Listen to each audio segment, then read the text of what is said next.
I'm supporting the Wales TUC A Better Way campaign because we deserve good public services. I'm supporting the TUC Better Way campaign because I represent 3 of the worst areas in South Wales for unemployment.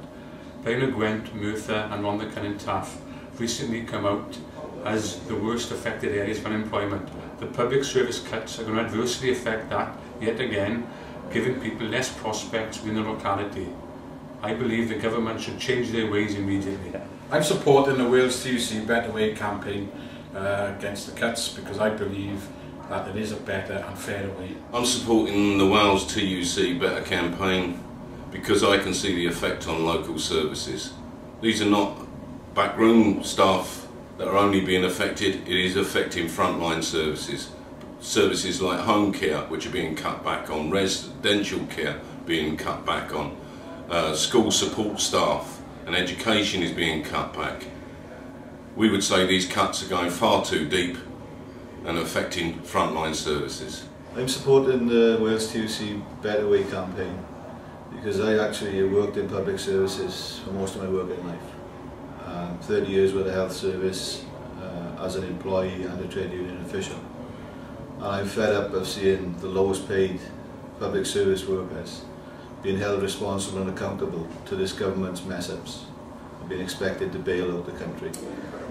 I'm supporting the Wales TUC campaign because somebody has to oppose this appalling government's terrible, terrible policies for the country. I'm supporting the TUC campaign against cuts to public services, as I believe cuts to those services are an attack on every single working person in this country. I'm supporting the Wales TUC A Better Way campaign because the cuts that we are seeing at the present time are totally unnecessary and go far beyond what is actually needed. It's my opinion that the cuts don't need to be made. There are other ways to raise the money that they say is needed.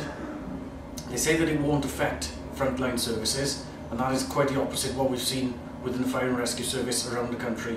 We've seen stations closing, we've seen fire engines being taken off the run, and this is obviously going to have a massive impact on the communities that we serve.